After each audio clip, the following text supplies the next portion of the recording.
Olá pessoal, tudo bem? Então, dando continuidade às aulas, hoje a gente vai falar sobre pneumonia. Então veja, né, não preciso nem dizer a importância absurda que esse tema tem, devido à frequência, aos impactos de saúde, em gastos de saúde, é a principal causa de morte de origem infecciosa. Então, a definição clássica é aquele quadro agudo e hiperagudo de sinais e sintomas de infecção do trato respiratório inferior com um novo infiltrado pulmonar. Então aqui é uma situação onde o quadro clínico e a imagem vão andar juntos para que você defina a doença. Ou eu poderia dizer, pneumonia é uma infecção aguda do parênquima pulmonar, ou seja, alvéolos e ou interstício, que resulta em consolidação dos espaços aéreos pulmonares, visível por imagem, com um quadro clínico compatível de febre alta, calafrios, tosse produtiva, dispneia e dor torácica pleurítica. Então está aqui para vocês a imagem aqui dos alvéolos preenchidos por líquido, por proteína, debris, células inflamatórias e o próprio patógeno, tá? Causando então uma área de consolidação. Outra forma de definir a pneumonia que é extremamente importante é segundo o local de contração. Então ela pode ser adquirida na comunidade, ou seja, não tem nada a ver com o hospital, foi fora dele, ou pode ser nosocomial. E a gente vai usar então o ponto de corte clássico que o paciente desenvolveu a pneumonia após 48 horas de internação hospitalar. A nosocomial ela ainda pode ser subdividida em associada à ventilação mecânica, precoce ou tardia. Então, associada à ventilação mecânica depois de 48 horas de intubação. Precoce entre 48 e 96 horas e tardia após 96 horas de intubação. É interessante notar que algumas referências ainda colocam que após 2 dias da extubação, ainda é considerada como uma pneumonia associada à ventilação mecânica, porque o perfil de germes é compatível com a situação do paciente intubado. E aí tem um termo que foi cunhado há alguns anos, né, que é a pneumonia associada aos cuidados de saúde. Né? Então, o que seria isso? Aquele paciente que está na comunidade, mas ele com muita frequência fica passando pelos serviços de saúde. Né? Então, paciente clássico é aquele que frequenta a clínica de hemodiálise, que de repente fica numa casa de repouso, né, que teve uma internação recente. E esse termo levou fazendo uma avaliação retrospectiva, levou ao uso excessivo de antibióticos. Tá? Então, para todo paciente que tinha alguma relação com o cuidado de saúde, uma tendência nossa muito forte era já entrar com antibiótico de mais amplo espectro e ser mais agressivo, e percebeu-se com o tempo que esse tipo de conduta não levou a melhor desfecho. Então foi utilizado mais antibiótico e foi fazendo uma revisão aí dos germes, tudo, a frequência não é tão alta assim. Então, para esses pacientes que frequentam com mais frequência os cuidados de saúde, precisa de uma individualização. Né? Tanto é que eles atualmente falaram para abandonar esse termo, porque levou a esse uso excessivo de antibióticos. E aí os fatores de risco clássicos, né? É interessante já ir incorporando eles, porque eles vão ser utilizados nos diversos modelos preditivos de gravidade. Então a idade do paciente, né? Obviamente, quanto mais idoso, às vezes eles colocam até o corte de 50 anos, né? Sexo masculino, paciente etilista, né? Tabagista, atual ou prévio, paciente com DPOC, asma, IC, diabetes, demência, AVC prévio e um IMC muito baixo. Indo para os agentes etiológicos, né? Então essa aqui é uma listinha dos mais frequentes para o menos frequente. Né? Então os vírus atualmente eles ocupam sempre o ápice ali da maior frequência. Né? Então rinovírus, influenza. Aí em terceiro lugar vai entrar o Streptococcus pneumoniae, que é um clássico, tá bom? Ele já ocupou o primeiro lugar durante muito tempo. Depois, a Haemophilus influenza é um germe, uma bactéria classicamente relacionada até à descompensação do DPOC. Moraxella catarrhalis, mais relacionada até a pacientes que fazem uso crônico de corticoide. A Pseudomonas aeruginosa, um germe muito importante no contexto nosocomial. Mycoplasma pneumoniae e Chlamydia pneumoniae, também super importantes, que fazem aquele quadro de pneumonia com um quadro clínico mais atípico, né? São os germes atípicos. A legionela, né, classicamente relacionada aí à questão de algumas epidemias, infecção de água, de ar-condicionado. Metapneumovírus humano, coronavírus, claro que dependendo da situação, o influenza pode ocupar o primeiro, o coronavírus, na época da pandemia, em algumas situações específicas, ele vai ocupar o primeiro. Para influenzas, adenovírus e a gripe aviária. Entrando nos agentes etiológicos mais específicos, em relação às bactérias, né, bactérias típicas são aquelas que têm boa resposta ao beta-lactâmico e que vão nascer nos meios de cultura usuais. Então, em primeiro lugar, também ainda está o Streptococcus pneumoniae. Ele já ocupou lá, como eu comentei, a encabeçar toda a lista completa, mas ele vem decaindo devido à redução do tabagismo nas populações e devido à utilização da vacinação em massa. Em segundo lugar, o Haemophilus influenza, Moraxella catarrhalis, o próprio estáfilo, esse é o estáfilo da comunidade, né? O streptococo do grupo A, bactérias aeróbias gram-negativas, né? O clássico aí, Klebsiella e E. coli, também pode acontecer, e outras bactérias aí relacionadas à aspiração. Das bactérias atípicas. Então, lembrando, atípica é aquela que tem resistência aos beta-lactâmicos e não são visualizadas na coloração do gram e não nascem nos cultivos com técnicas tradicionais. É assim que a gente vai definir a bactéria atípica. Quem são elas? Legionella, classicamente relacionada àquelas questões das epidemias, com contaminação de ar-condicionado, de reservatório de água. Mycoplasma pneumoniae, Chlamydia pneumoniae, a Chlamydia psittaci e Coxiella burnetii. Então esses são os germes atípicos. Sobre os vírus, então o vírus influenza A e B, o coronavírus, rinovírus, parainfluenza, adenovírus, vírus sincial respiratório e metapneumovírus humano. Então, veja, são mais de 100 etiologias já descritas, uma longa gama de patógenos que podem causar a pneumonia. Entre elas, bacterianas, virais, não podemos esquecer das causas fúngicas. Então, aqui no Brasil, super importante a questão da tuberculose como um diferencial. E até mesmo parasitas podem causar pneumonia. Sobre o quadro clínico, então aqui eles descrevem como um quadro hiperagudo de tosse com expectoração, febre alta, dor torácica e sinais inflamatórios sistêmicos. Esse aqui é o protótipo, é o estereótipo do quadro clínico de uma pneumonia por pneumococo. Então, mais de 80% vai ter tosse, mais da metade vai ter expectoração purulenta, amarelada, com bastante dispneia, febre persistente, febre alta em geral, aumento da frequência respiratória, presença de estertores na ausculta respiratória, taquicardia, sintomas sistêmicos como mialgia, sudorese, a dor pleurítica é bastante relatada também, e confusão mental é também aquela dica assim, que sempre entra como um fator de gravidade na avaliação dos scores. Então, esse é o protótipo, mas a gente sabe que tem então outros germes, como o micoplasma, que pode causar um quadro brando, mais subagudo, que vai se desenvolver ao longo de mais dias, 10 dias, que lembra um pouco mais uma síndrome gripal, e é classicamente associada, por exemplo, ao micoplasma. Sobre o exame físico, então, são os achados clássicos de uma síndrome de consolidação pulmonar. Então, sopro tubário, broncofonia, pectoriloquia afônica, maciçez à percussão, estertores crepitantes, redução do murmúrio, frêmito tóraco-vocal aumentado. E pode aparecer, às vezes, roncos, sibilos, egofonia, se tiver derrame pleural. E o que é interessante, em medicina as coisas nunca são tão simples. Então, o paciente ele pode ter um quadro sistêmico meio bagunçado. Então, eles relatam que até 20% pode ter náusea, vômito e até diarreia. É interessante notar isso. E eles citam também uma relação com complicações cardiovasculares um pouco tardias. Já depois da primeira semana, existe uma certa predisposição a ter complicações cardiovasculares, como infarto, arritmia, uma IC descompensada. Então, isso tudo é bem interessante notar.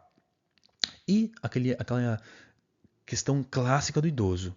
Então, ele, em geral, ele pode, muitas vezes, quanto mais idoso, maior a tendência de ter um quadro clínico muito atípico. Não vai ter tosse, não vai ter febre, pode nem ter leucocitose no hemograma.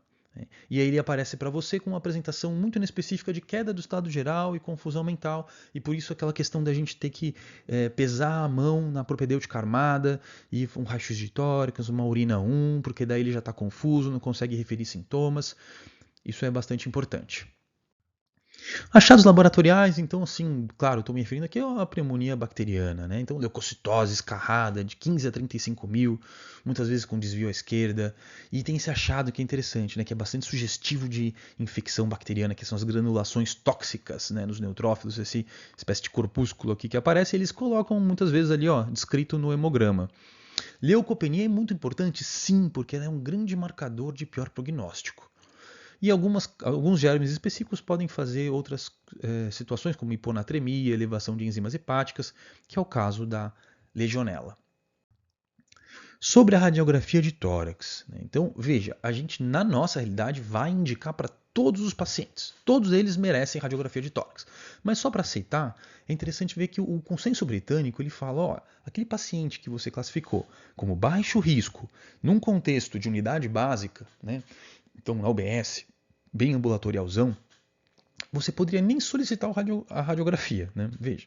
Mas não é o que a gente faz, não é o que as nossas sociedades que orientam a nós fazem. Portanto, faça sempre o raio-x de tórax. Ele tem uma especificidade legal, tá? Mas uma sensibilidade mais meia boca. Então pode ser que você esteja diante de uma pneumonia como radiografia de tórax normal. Então isso tem vários motivos para isso. Um deles, né, é infiltrado retrocardíaco, aquele infiltrado muito tênue, né, que a depender do tipo de patógeno, às vezes pode predispor a um infiltrado muito tênue, ou o paciente que está imunodeprimido, né? Erros de técnica, então se ele pesa a mão na quilovoltagem, você está vendo praticamente só osso, tudo queimado ali, muito preto, então você perde um infiltrado também por conta do excesso de quilovoltagem. E um ponto interessante de notar é que assim, a radiografia de tórax ela não é suficientemente específica para inferir a etiologia e nem influenciar necessariamente na decisão do tratamento, né, baseado somente no padrão radiológico ali. Então tem essa crítica à radiografia. E claro, tem até discrepância quando eles vão fazer aquelas avaliações, até entre os radiologistas eles podem discrepar na opinião, assim, né, lógico. Só para citar aqui com vocês, então o grande clássico é a consolidação alveolo-pulmonar, né? Então a consolidação alveolar são essas opacidades homogêneas, né? São densas que obscurecem os contornos das estruturas que estão em volta e representam o quê? O preenchimento dos alvéolos por exudatos, células inflamatórias e até mesmo micro-organismo. E essa consolidação ela pode ser lobar, como esta aqui, tá bom? Aqui já na tomografia de tórax, ou pode ser uma broncopneumonia, né, até multilobar, como esta aqui, que você vai ver que sempre vai entrar nos algoritmos de predição de gravidade como um problema. Né? Lógico, é carga de doença isso. O broncograma aéreo, então o que a gente tem aqui? A gente tem os espaços alveolares todos densificados, preenchidos por aqueles debris, células inflamatórias, etc. E os brônquios e bronquíolos, né, ainda cheios de ar. Então aí você vê simplesmente essa questão da radiolucência dos brônquios e bronquíolos contra um fundo que está denso, tá bom? Causando exatamente esse aspecto aqui de broncograma aéreo. Isso pode ser visto também na tomografia de tórax. As opacidades intersticiais também são achados interessantes, então são essas linhas reticulares ou reticulonodulares que se apresentam aqui nos espaços dos septos interlobulares, que é este espaçozinho aqui, ele fica mais proeminente. Então pode aparecer como um infiltrado inflamatório, tá? Pode até também estar relacionado à pneumonia viral, pneumonia atípica. Olha como na radiografia aqui, bem exuberante, tá bom? Infiltrado intersticial e aqui os achados na tomografia. As opacidades em vidro fosco, quem vivenciou a época de pandemia do coronavírus viu isso muito. Né? Então são essas áreas de opacificação menos densas do que a consolidação, tá vendo? Menos densa, indica o quê? Um espessamento alveolar parcial, não é aquele preenchimento completo dos espaços alveolares. Ele está parcialmente preenchido, parcialmente espessado. E aí também mais típico de pneumonias atípicas e virais. Então aqui um clássico exemplo, ó, de vidro fosco na tomografia. E na radiografia de tórax pode ficar praticamente imperceptível, né? Tanto é que a gente fazia muita frequência para todos os pacientes na época da pandemia a tomografia até para poder estimar a carga de doença, etc. As cavitações, então são áreas radiolúcidas, né, dentro de uma área de consolidação. Então aqui, ó, tá vendo uma área mais consolidada, mais densa e uma porção mais radiolúcida, radiotransparente. E aqui na tomografia está mais associada à questão do Staphylococcus aureus e infecção por anaeróbios. E aí despontou, né, nos últimos anos a questão da utilização do POCUS, né? Então isso é super importante. Então as linhas B são que denota o que para a gente? Né? Denota aquela questão da síndrome intersticial. São linhas. Então aqui é o perfil A. Né? Então são aquelas linhas, na verdade, que são os artefatos de reverberação e que passam aqui de forma transversal. Aqui é o espaço das costelas, tá bom? E aí as linhas B são estes artefatos aqui que, no contexto de 3 ou mais linhas por espaço, tá? Isso denota então uma síndrome intersticial, que pode ser tanto líquido como inflamação, a gente não sabe. Né? O que você vai saber inferindo do quadro clínico e todo o contexto do paciente. Mas essa imagem aqui ela pode aparecer tanto numa pneumonia, como também num paciente que está com uma IC e está supercongesto. Tá? Isso é bastante importante. Veja que as características, né, ó, da linha B, ela se move com deslizamento pleural, tá? E ela vai lá da parte superior até o fim da tela, tá bom? Então essa é uma característica importante. Sobre a consolidação, são essas áreas hipoecóicas, né, semelhante como se fosse um tecido, né, dentro do pulmão, logicamente. E aí você pode ver o broncograma aéreo de uma forma dinâmica. São esses pontinhos brilhantes, tá vendo? Hiperecogênicos dentro do pulmão consolidado. Né? E isso é super importante. Então, ó, estes pontinhos brilhantes aqui dentro de uma área consolidada. E aí nada mais é do que a consolidação dos alvéolos, né, que é aquela mesma que a gente tinha visto na radiografia, e o broncograma aerodinâmico ele sugere muito a questão das vias aéreas patentes dentro de um pulmão consolidado, certo? Então por isso que a gente dá o mesmo nome, broncograma aéreo. Então, só que aqui vai se manifestar como pontos brancos, né, hiperoicóicos. Algumas referências dividem em dinâmico e estático. Então o dinâmico ele é bastante acurácia para a questão da pneumonia. Tá? Que é como a gente está vendo aqui, ó, dinâmico. O estático está mais relacionado à questão de atelectasia. As anormalidades da linha pleural são bem interessantes também. Então a linha pleural ela pode ficar irregular, tá vendo? Ó, espessada ou fragmentada, como está aqui nesse aspecto. E muitas vezes, tá vendo? Ó, são pequenas consolidações subpleurais. Né? E pode também ter linha B, pode ter artefato em cauda de cometa. E isso indica o quê? Inflamação e infecção envolvendo a pleura. Na tomografia a gente vê um pouco disso também, né? O espessamento pleural, etc. Que no ultrassom fica bem evidente quando você pega a área acometida. Sobre exames complementares, então, aquele paciente ambulatorial que não tem indicação de internação, a pesquisa etiológica não é necessária. Você pode passar por isso e fazer um tratamento empírico. Agora, quanto mais grave, quanto maior a necessidade de internação, aí você tem que, de forma organizada, buscar esse agente etiológico. Então, o paciente tem indicação de internação, hemograma, aquele kit completo, PCR, ureia, creatinina, função renal, eletrólitos, gasometria arterial, GRAM e cultura do escarro e a pesquisa dos agentes urinários em casos selecionados. O GRAM e cultura do escarro, então, é indicado para todo paciente que tem indicação de internação. Tá bom? E as hemoculturas, sempre que o paciente está séptico, a gente tem já o hábito protocolar de solicitar. Então, um escarro de alta qualidade é aquele que tem mais de 25 polimorfonucleares, com menos de 10 células epiteliais no campo de grande aumento. Então, vai ser feito o GRAM e cultura do escarro para todos que têm indicação de internação, sobretudo para aqueles que têm a pneumonia grave, né, está entubado, então maior ainda a importância. Quando você tem suspeita de germes mais resistentes, pacientes que tiveram internações hospitalares. E a gente tem formas de induzir esse escarro. Um deles é usar a questão da salina hipertônica para inalar, para poder assim, favorecer a produção do escarro. Então você pode fazer meio ml de NaCl a 20%, com 4,5 de soro físio a 0,9. E aí inala, isso vai predispor à produção de um escarro de maior qualidade. A questão da pesquisa dos antígenos urinários, da legionela e do pneumococo, não é feita de rotina na maioria das realidades. Tá? Então, eles vão reservar isso aí para paciente muito grave, paciente que teve internação, indicação de UTI, tá? Aqueles pacientes que têm questão de são esplenectomizados, né? A esplenia, que isso predispõe então a infecção por germes encapsulados, como o pneumococo.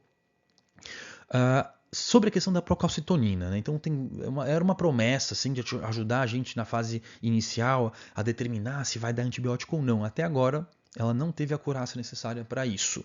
Então, ela pode ser usada no momento de desmame do antibiótico. Quando você está pensando, será que eu suspendo hoje? Aí ela pode ser mais útil. Mas para decidir se vai entrar ou não com o antibiótico, ela ainda não tem acurácia para isso. Então, não deve ser usada. E aí a busca ativa dos outros, do painel viral, né? Então, antígeno de PCR viral, como influenza, coronavírus, se você tiver na sazonalidade ou numa epidemia, numa pandemia, aí a gente faz para todo mundo, né? Mas se não, você vai individualizar ali a depender do momento do ano e etc e tal. Sobre a broncoscopia, então aqui a gente, cada vez, quanto mais grave o paciente que teve falência terapêutica, que está com uma pneumonia associada à ventilação mecânica, imunossuprimido, esses pacientes se beneficiam de você ainda ser mais invasivo e buscar ativamente fazendo um lavado broncoalveolar. Então esse é um procedimento que é usado com frequência para esses pacientes mais graves. A principal complicação é a hipoxemia. O aspirado traqueal ele pode ser útil também, tem as mesmas indicações aqui do lavado broncoalveolar e pode ser feito ali com um cateterzinho estéreo que você introduz na viária do paciente e faz a aspiração. E aí, finalmente, a estratificação de risco. Então, são super importantes essas ferramentas. Uma vez feito o diagnóstico, você sempre vai estratificar o seu paciente. Então, a gente tem grandes ferramentas. Né? Elas foram criadas inicialmente assim, para a questão de probabilidade de prever o óbito em 30 dias. Né? E também, de quebra, podem te ajudar na questão da decisão da alocação do paciente, se eu vou internar ele ou não. Então, a questão da previsão da mortalidade em 30 dias é o PSI-PORT, que é o Pneumonia Severity Index. Esse aí é o mais top de todos. E mais simplificado, mas também pode ser útil, o CURB-65. Tem muitos outros, tá? Estou citando só esses dois que são os mais importantes. E ferramentas melhores para indicar a UTI é o da American Thoracic Society, né, e da Sociedade de Infecto Americana, que aí a gente vai utilizar um critério maior ou 3 menores, eu vou apresentar isso para vocês. E fora o Smart Copy, que também tem uma acurácia bem legal para te ajudar a indicar vaga de UTI. Sobre o PSI-PORT, então a gente vai fazer uma somatória, né, de várias pontuações para definir em que classe ele vai se enquadrar. Sobre fatores demográficos, então a gente vai usar a questão da idade do paciente. Veja, se for mulher, subtrai 10 anos, porque lembra, homem é um fator de risco mais importante. Se é de casa de repouso ou não. Depois, as grandes comorbidades são o quê? As grandes insuficiências orgânicas, entre aspas. Tá? Então, um paciente que tem a cirrose, a IC, a DRC, uma insuficiência renal já avançada, né? Insuficiência cerebrovascular, paciente portador de câncer. Tá bom? Essas são as grandes comorbidades. Veja que câncer pontua mais, doença hepática pontua mais. Dados do exame físico. Então, quase sempre vai entrar estado mental alterado, essa variável que entra em diversas ferramentas, né?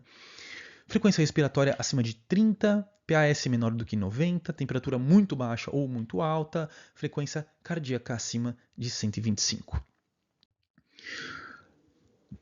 Dados de laboratório / radiografia, então a acidose pontua bastante também, né? Ureia elevada, sódio baixo, glicemia muito alta, hematócrito baixo, redução importante da saturação menor do que 90 e derrame pleural. E aí a gente vai fazer toda uma somatória e aí vai classificar em porte de 1 a 5. Porte 1 e 2, tratamento pode ser ambulatorial. Veja, não é um único score que é a maior maravilha do mundo que vai determinar todas as suas condutas, mas ele está te sugerindo isso. Né? Existe segurança a princípio. Porte 3 e 4, considere internação. Tá bom? E porte 5, considere fortemente UTI. Tem críticas ao porte? Tem sim. Né? Então, alguns parâmetros, você vai ver que lá na pressão, ele joga PAS menor do que 90. Tá, mas e se a PAS fosse 50? Evidentemente, isso é muito mais grave do que uma PAS de 89. Tá bom? Então tem crítica, sim. Ele é uma variável que ele não refina. E veja que é trabalhoso, né? Então você vai ter que ficar lá somando, etc. No futuro aí a inteligência artificial vai fazer isso pra gente, mas por enquanto dá trabalho. Né? Então por isso que veio a questão de outros scores que até simplificam. Por exemplo, o CURB 65. Então ele vai usar menos variáveis, é mais simples de avaliar. Um ponto para cada uma, confusão mental, um ponto. Ureia maior que 43, a depender da sociedade joga 50. Frequência respiratória acima de 30, PAS menor do que 90 ou diastólica menor que 60 e idade maior do que 65, um ponto para cada uma. Ponto 0 e 1 pontos é baixa, indica-se tratamento ambulatorial. 2, considere internação. E 3 a 5, considere até mesmo internação com vaga de UTI. A sociedade brasileira até simplifica um pouco, devido à nossa realidade, ele coloca lá, você pode aplicar se quiser o CRB65, tirou fora a ureia. Né? E daí você não precisa nem de exame laboratorial, nem nada, para poder já te ajudar a balizar seu entendimento de gravidade. E ele cita também a Sociedade Brasileira de Pneumo, cita, considere aí as comorbidades do seu paciente, se a saturação é menor que 90, para um paciente que tinha basal normal, óbvio, indica internação. Tá? A extensão de carga de doença pela radiografia, tá bom? Então se é multilobar, enfim, claro, vai te orientar a internação.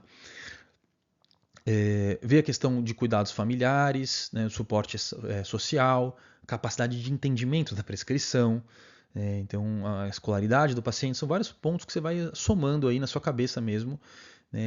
Obviamente, se tem condições de deglutir a medicação, né, e um julgamento clínico seu. Às vezes está com um feeling de que vai dar ruim por algum motivo, uma questão de experiência até, tá bom?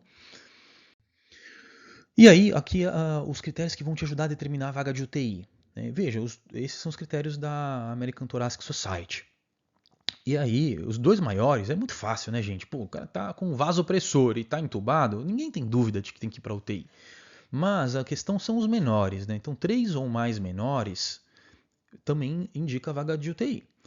E isso pode passar batido mais fácil. Então, veja, frequência respiratória maior que 30, junto com relação PF muito reduzida, menor que 250, infiltrados multilobares, confusão, ureia elevada, que é o mesmo corte lá do Kirby.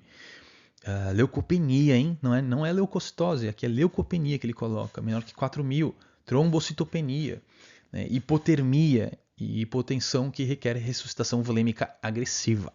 Então, 3 ou mais desses indica UTI por esse score. Tem o Smart Cop também, né? Então é uma outra somatória de pontos, vai ganhar mais ponto para hipotensão, faz todo sentido, acidose também e hipoxemia mais relevante. Aí depois, infiltrados multilobares, albumina baixa, frequência respiratória muito elevada, cardíaca muito elevada e confusão mental. Então 0 a 2 pontos, baixo risco, 3 ou mais pontos, alto risco com uma boa capacidade de predizer aqueles que vão precisar de suporte intensivo. E os diferenciais, lógico, são muitos diferenciais, né? Veja, quantas vezes você fala, nossa, chega pra gente quem pega muita atendimento de emergência, que tem UPAs referenciadas, etc. Aí te vem referenciado com uma pneumonia que já tratou várias vezes, aí vê, na verdade, é uma IC, né? Então isso acontece. TEP, hemorragia alveolar, hemorragia pulmonar, né? Atelectasia, pneumonite química, tá bom? Então, reações medicamentosas, neoplasias, doenças vasculares, vasculites, né? Exacerbações de DPOC, de bronquite, e outras doenças intersticiais pulmonares, todas entram como diferenciais. Já citei com vocês, mas tem a questão da radiografia de tórax normal, tem aquele clássico do DPOC, né, que é a tráquea ou bronquite infecciosa, né, que acaba ficando como diagnóstico, algumas vezes quando está muito liso todo o parênquima, né. Então, quadros virais, põe, claro, junto com a asma, bronquite aguda, tudo pode ter uma radiografia normal. E aí, esse é um tema bastante importante, né, que gera muitas dúvidas, a questão da pneumonite química, gente. Então, o que acontece? Um paciente que teve uma aspiração de fluido gástrico ácido, né, vai inflamar muito as vias aéreas. Mas veja, essa inflamação, esse dano às vias aéreas não é infeccioso a princípio. Isso foi descrito por Mendelssohn, tanto é que eles, em algumas referências, coloca como síndrome de Mendelssohn, que é a pneumonite química, né? Foi descrita aí por uma série de casos por ele em 46, que eram várias gestantes no contexto de anestesia, tá? Bem interessante. E aí eles estimam que precisa de um inóculo aí de pelo menos 70 ml de ácido gástrico, tá, em adultos. Isso pode levar a um dano importantíssimo, pode fazer até SARA, né? É uma causa de SARA.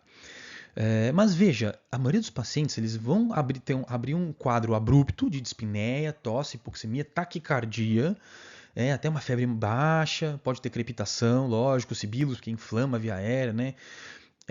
Pode fazer opacidades, tá, que vão predominar em lobos inferiores, em regiões dependentes de gravidade, a depender se o paciente está deitado ou se ele broncoaspirou mais em pé. Então isso pode predominar nos lobos posteriores e inferiores. O que é importante? Somente 13 a 26% deles tiveram uma superinfecção bacteriana. Então, portanto, a simples aspiração não indica de imediato antibiótico terapia.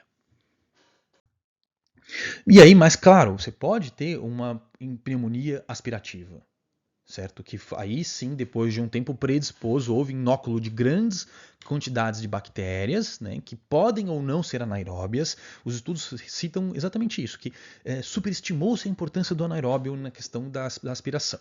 Né? Então, qual que é o cenário clínico? Um paciente com condições predisponentes à aspiração, então que teve rebaixamento do nível de consciência, abuso de drogas, etilismo é um clássico, né? Pacientes com doenças neurológicas graves, que fez anestesia, que está com uma disfagia muito importante, e que tem evidência de dentição em péssimo estado. Né? Então, doença periodontal grave, cáries. Né?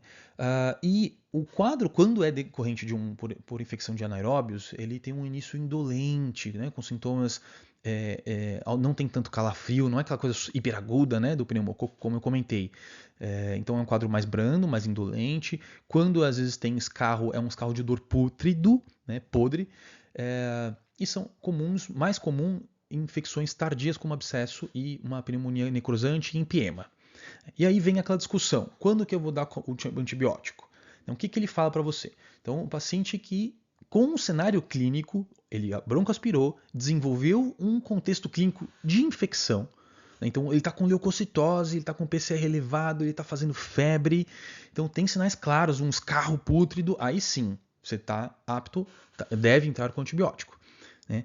E aí ele até fala aqui, olha só, então, uma história clínica sugestiva de aspiração, né, com dente podre e com cenário clínico adequado, como eu comentei, aí você pode entrar com uma cobertura para anaeróbio. O UpToDate indica sim, dessa forma. Mas as principais sociedades, inclusive, eles falam que só vai indicar cobertura para anaeróbio se tiver abscesso pulmonar e empiema. Eles são mais ainda assim, restritos nessa questão de indicar uma terapia com cobertura de anaeróbio. Você poderia simplesmente, na verdade, para a maioria dos casos onde não tem dentição podre, simplesmente entrar com a antibiótico terapia padrão, por exemplo, Cef e Azitro, tá bom? Sem problema. Então não é toda pneumonia aspirativa que vai indicar a cobertura necessariamente para germe anaeróbio, é isso, tá bom? No contexto ambulatorial, você pode usar então a amoxicilina clavulanato, vai cobrir muito bem. Não tem necessidade de associar o macrolídeo, porque aqui você não está pensando em germe atípico. Ele foi o cenário clínico clássico de aspiração. Agora, se ele precisa internar, ampicilbactam, muito bem dito, tá bom? Ou Cefcom-metro. E as referências elas dão preferência para o metronidazol. Ele até cita a clindamicina ali? Cita. Pode ser? Pode ser. Mas ele coloca como uma mais importante a questão de usar Cef com metronidazol e não é para usar o metronidazol em monoterapia, tá bom? Pode usar moxifloxacino puro, só ele pode, eles citam isso.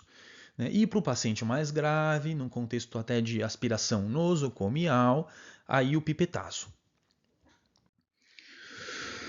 Tratamento e conduta. Então, agora você reseta um pouco a mente e vai entender como é que você vai fazer a primeira abordagem no seu paciente. Então, sentou lá no seu consultório, você está num contexto de cenário clínico ambulatorial, paciente super estável, e você está com um quadro clínico clássico de pneumonia. Tá bom? Aí você vai se questionar: o meu paciente tem grandes comorbidades? O meu paciente tem algum sinal de alarme? Se a resposta for não, ele já é de baixo risco. Tá bom? E aí você já direciona o seu tratamento e a sua tranquilidade de mandar ele para casa com um tipo de antibiótico terapia mais simplificado. Então, que perguntas são essas? Então, a primeira pergunta que você vai se fazer diante do seu paciente, ele possui comorbidades importantes? Que comorbidades são essas? São as grandes insuficiências orgânicas, né? Digamos assim. Então, uma IC, uma DRC, cirrose, DPOC, insuficiência neurovascular, digamos assim. Então, paciente com AVE prévio, neoplasia e idade, aqui ele coloca um ponto de corte de 50 anos. Então, não tem nada disso. Então, portanto, paciente jovem, liso, né? Então, já é baixo risco, já é ambula. Ou, você vai se questionar, tem algum sinal de alarme? Clássico, óbvio, né, gente? Confusão mental, hipotensão, temperatura muito alta, muito baixa, taquicardia, taquipneia, hipoxemia com saturação menor do que 90 e infiltrado difuso, tá bom? Multilobar, etc. Então, não tendo isso, não precisa de investigação etiológica, não precisa de exames complementares excessivos, né? E aí você pode dar a alta para casa com amoxicilina pura. Pode, isso não está errado. Eles contemplam essa opção. Ou um macrolídeo puro, pode também. Então, amoxa, só que a dose da amoxa é mais alta, tá bom? É 1 grama de 8 em 8 horas, por 5 a 7 dias. Azitro também, 500 no primeiro dia, eles até citam 250 depois, tá? Uma vez ao dia, por 5 a 7 dias. Claritro, perfeito também, né? E aí, veja, não está bem indicado o tratamento com quinolona. E o pessoal é viciado em fazer quinolona. Então a gente sabe que é para evitar, a quinolona ela não vai entrar como primeiro. É excelente em questão de espectro? De até facilidade possológica, etc. Sim, é excelente. Mas não vai entrar porque existem outros. Ela tem vários problemas, na verdade, né? Então, predispõe a maior seleção de genes multiresistentes, é causa de delírio em idoso, tem aquelas questões do tecido conectivo, né? Rotura de tendão de Aquiles, problemas até de dissecção de aorta, enfim. É a maior predisposição a Clostridium difficile. Então, não é para usar para esse perfil aqui de paciente. Veja só que o UpToDate ele até fala, ó, as sociedades colocam que você pode dar amoxa pura, mas a gente recomenda que você não faça isso. Por quê? Porque tem um pouco mais de falha terapêutica. Então, se você está querendo ser mais cauteloso, então você pode fazer amoxa, 1 grama de 8 em 8, com um macrolídeo, por exemplo, uma azitromicina, por 5 dias. Então, amoxa com azitro tá perfeito.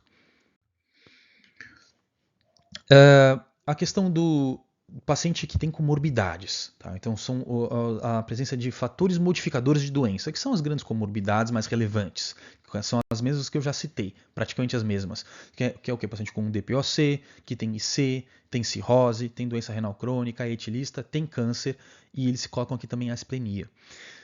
E aí, esse paciente, o perfil de germe é um pouco pior, então aí você vai dar amoxicilina clavulanato com macrolídeo, ou cefuroxima com macrolídeo. Então, se o paciente tem comorbidades, amoxiclave com macrolídeo. Poderia usar quinolona pura? Sim, pode. Não está errado. Agora, então o seu paciente aqui ele vai fechar um daqueles critérios. Né? Ele tem comorbidades e tem sinais de alarme. Opa, esse paciente eu vou ter que aplicar o PSI-PORT, eu vou aplicar o CURB. Provavelmente ele tem maior chance de precisar internar, né? Então, você vai fazer aquela bateria de exames, se possível até mesmo para poder preencher a pontuação PSI-PORT, e aí veio o seu resultado, um porte 1 e 2, tá bom, tô mais tranquilo, dá para tratar ambulatorial, e aí ele vai receber aquela terapia que eu acabei de citar, por exemplo, amoxicilina clavulanato com macrolídeo, ou uma quinolona pura, enfim. Aí o porte 3 ou mais, aí você vai ter que considerar a internação. Né? Se for 5 lá, ou 4 ou 5, você até mesmo pensar em UTI. Apesar da ferramenta não ser perfeitamente para isso, ela pode te balizar sim. Né? E aí, então, para esse paciente com indicação de internação, né? Seja PAC grave ou não, tá bom? Então, PAC grave é aquele clássico. Internou, a gente tem um grande hábito de fazer ceftriaxona com macrolídeo. Pode ser ceftaxima, também com macrolídeo. Ampicilbactam, também endovenoso com macrolídeo, muito bom. Né? Aqui ele cita, então até mesmo a cefpodoxima a gente não tem, né? Mas é uma cefa de terceiro oral. né? Assim, como se fosse um ceftriaxona oral, bem interessante. E aí aqui as terapias elas podem se estender aí até 10 dias, né? Eles colocam aí de 7 a 10 dias, 5 a 10 dias. Também poderia optar por quinolona pura endovenosa, daria para fazer, tá bom? Mas parece que é superior fazer com macrolídeo, né? A azitromicina, por exemplo, tem um efeito imunomodulador, é bem interessante. E eles até colocam, suspeitou que tem co-infecção viral, né, influenza, etc., não titubeie em colocar o oseltamivir, tá bom? Então, 75 de 12 em 12, se tiver então suspeita de influenza concomitante. E aí tem até, eles citam aí novas classes de antibióticos, né? Então, lefamulina, né? Bem interessante, é uma classe que eu não conhecia, pleuromodulinas, enfim. E omadaciclina, que é uma tetraciclina, então são antibióticos de última geração, mais novos, que tem um perfil excelente para tratar pneumonia e tem tanto IV como VO. Tá? Omadaciclina e lefamulina, mas a gente não tem no Brasil até o momento. Sobre a questão, eu vou só pincelar aqui a questão da pneumonia associada à ventilação mecânica. Tá? Então, como eu comentei já, é aquela que se desenvolve depois de 2 dias do paciente intubado ou até 2 dias depois da extubação. E aí, claro, não vai ser aquele quadro tão típico como a gente tem lá no ambulatório, né? Então o paciente ele vai ter menos sintomas, ele não vai nem descrever para você a questão da dispneia, porque ele vai estar, na maioria das vezes, entubado. Mas claro, febre, taquicardia, secreção aumentada pelo tubo, né? Hemoptise, roncos, crepitações, tudo isso pode acontecer. O ventilador mecânico ele pode dar uma dica, né? Redução do volume corrente, aumento das pressões inspiratórias, óbvio, leucocitose, hipoxemia. A imagem, muitas vezes você não vai ver um filtrado, você vai ver uma piora do infiltrado, um infiltrado que está progressivo. E aí aqui é aquele contexto que eu já comentei, você vai ter que ir buscar esse agente etiológico de forma mais, né, assim, obsessiva. Então os aspirados endotraqueais, com mais de 1 milhão de unidades formadoras de colônia, o lavado broncoalveolar, super importante, com mais de 10 mil, e o escovado de espécime protegido acima de 1.000. E aí a gente tem aqueles clássicos fatores preditores de germe multiresistente, seja a pseudomonas, seja o Staphylo MRSA, meticilina resistente. E aí eu vou citar com mais calma isso em outro contexto, mas então sempre aquele paciente que usou antibiótico nos últimos 90 dias, né, internação com uso de antibiótico nos últimos 90 dias, o previamente sabidamente colonizado, por isso que a questão de você checar até mesmo o swab dos seus pacientes, tudo. Então a colonização por o germe torna muito mais provável, óbvio, né? Choque séptico na apresentação da PAV, SARA na apresentação da PAV, mais de 5 dias de internação. Esse é um dado de UTI clássico que eles colocam já há muito tempo nos materiais didáticos, né? Que é a questão do mais de 10% dos seus germes isolados de PAV da sua UTI são MDR, né? Ou mais de 20% dos gram-positivos do estáfilo das PAVs da sua UTI são também MRSA. Então isso vai te ajudar a orientar, então saber até a epidemiologia ali da sua UTI é importante. E aí, esse é um ponto importante, né? Não é mais agora PAV, né? Agora eu me refiro como um todo, a pneumonia como um todo, a questão da corticoterapia. Então isso vem evoluindo aí com novas informações. Até os últimos guidelines de 2019 da American Thoracic Society e de Infecto Americana, não era para usar corticoide de rotina, né? Mas vieram artigos aí robustos, né? Principalmente esse aí do final de 2023, do New England, que ele colocou aí, mostrou evidência científica boa, né, de uso da hidrocortisona, 200 mg por dia, por 4 a 7 dias, e quanto antes, melhor. Tá? Então, sim, atualmente, faça a hidrocortisona. Para quem? Para aqueles pacientes com necessidade de intubação, com necessidade de ventilação invasiva, ou seja, aquele que precisou de VNI, com baixa relação PF e uma alta necessidade de FiO2. Então, aquele paciente lá que está com a máscara não inalante bombando lá, opa, esse aí é um belo candidato. Ou que está usando o catéter nasal de alto fluxo. E então, para quem está trabalhando na emergência, é muito importante, porque quanto antes melhor, então é sua função rapidamente identificar esse paciente que se beneficia mais e introduzir a hidrocortisona. Mas aí não é para paciente que não tem esses critérios a princípio, por enquanto, tá? Não é para generalizar para todos.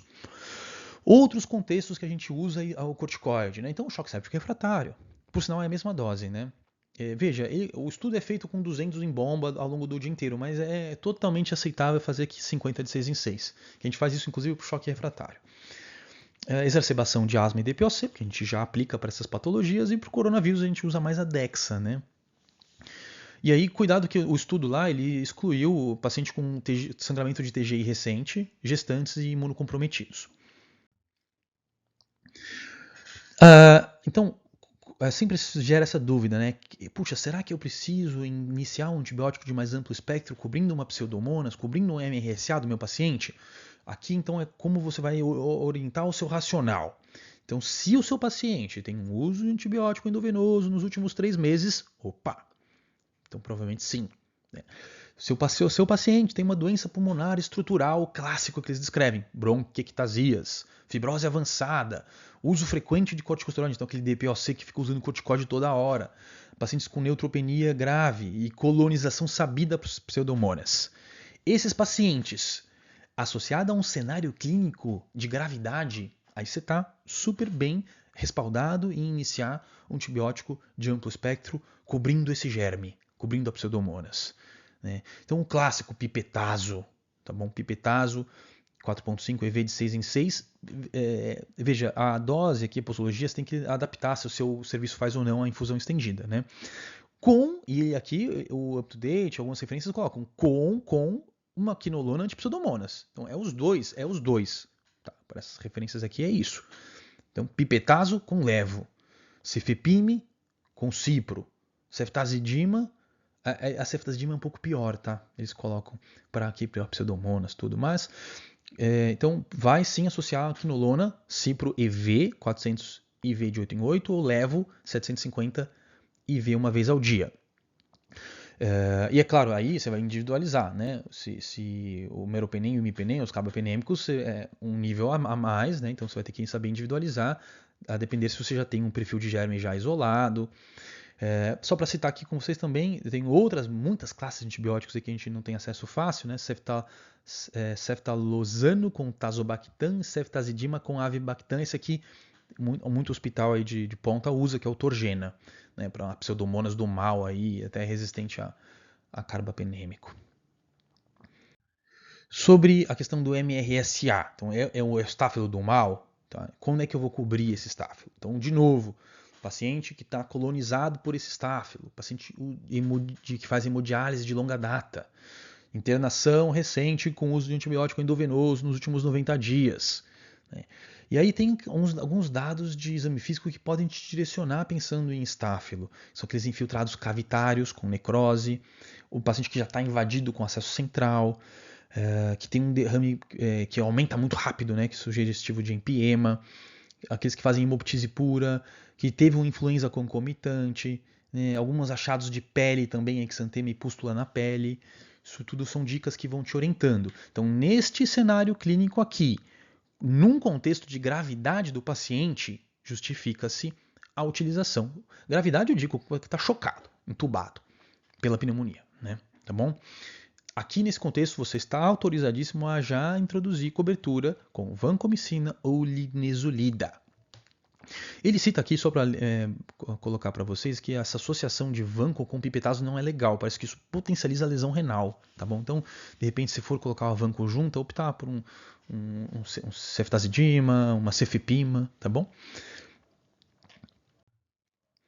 E aí, já partindo para o paciente que está melhorando, né? Então, quanto antes você mudar de IV para VO, melhor. Em qual que é esse contexto? De forma mais precoce possível, diante de uma melhora clínica geral do estado do seu paciente. Obviamente, está estável hemodinamicamente, né? Não está mais usando droga vasoativa. Já tem condições de deglutir e houve melhora da febre. Já a gente coloca aí pelo menos 48 horas sem febre, né? Status respiratório, né, e uma melhora do hemograma, a leucostose melhorando, o PCR melhorando. E aí, sim, veja, se você identificou o patógeno e você está querendo fazer uma mudança de terapia para IV para VO, você está lá com o seu antibiograma na mão, você vai escolher, não tem um segredo. Mas, infelizmente, muitas vezes a gente não identifica esse patógeno, ainda mais num contexto de hospital público. Então, aí sim você vai ter que fazer uma terapia empírica, trocando de IV para VO. E aí, muito bem indicado, amoxicilina com, em geral, amoxicilina com clavulanato, né? Tá? Com ácitro, ou se você tivesse ali a opção de cefpodoxima, que é a tal da cefa de terceira, com ácitro também é bem-vindo, né? E até tem umas dúvidas assim que eles estudam. Puxa, será que no dia que eu mudei de IV para VO, eu preciso manter meu paciente necessariamente internado para observar no período noturno como ele ficou? Não precisa, sabia? Então, no dia que você trocou de IV para VO, você já pode dar alta, desde que ele esteja com todos os critérios adequados, né? Isso é super importante, a questão da avaliação da resposta clínica esperada. Né? Então, como é que você espera que o paciente evolua? Né? São as dicas, sinais e sintomas aí. Então, ele vai ter uma melhora subjetiva da tosse, da produção do escarro, da dispneia, da dor torácica pleurítica, a febre, né? Melhora da leucocitose, da frequência cardíaca, é tudo aquilo que a gente já está acostumado. Né? Lembrar que 48 horas de febre é muito importante. E a duração da terapia? 5 a 10 dias. Para casos leves, 5 a 7. Para casos mais graves a moderados, de 7 a 10. Sobretudo naqueles comórbidos. Menos de 5 dias é um pouco forçação de barra, né? De terapia. E aí, aqui sim a procalcitonina ela pode ser útil. Então, no momento da suspensão, aqui tem mais evidência dela ser útil. Então, meu paciente está em melhor estabilidade clínica, aí eu vou olhar para a procalcitonina. Veio menor que 0,1, sucesso. Então eu estou autorizado a suspender meu antibiótico. Ou uma queda de um pico maior que 80%. Então você vê o pico e o momento atual. Se deu maior que 80% de queda, sucesso também. Suspenda o seu antibiótico. E lembrar que o raio-x de controle não é legal, porque só se você tiver suspeitando de complicação. Mas é o paciente que está piorando, não é o paciente que está melhorando. Né? E aí aqui a evolução clínica esperada, que é até importante você falar isso para o seu paciente, porque ele vai ficar muitas semanas ainda meio sintomático, né? Então veja, em uma semana eu espero que a febre tenha resolvido. Beleza, isso aí não tem muito segredo. Mas até 4 semanas ele pode ainda ter uma dor torácica, um pouco de escarro, que vai reduzindo, mas pode estar presente. 6 semanas é para tosse e a dispneia ter melhorado. Depois de 3 meses, os sintomas precisam ter desaparecido, tá bom? Mas veja que 3 meses é pra caramba, né? Mas a fadiga ainda pode continuar. Então é bastante coisa. E 6 meses é para ter melhorado tudo e voltado ao basal. E é isso aí. Espero que tenha ajudado. Forte abraço.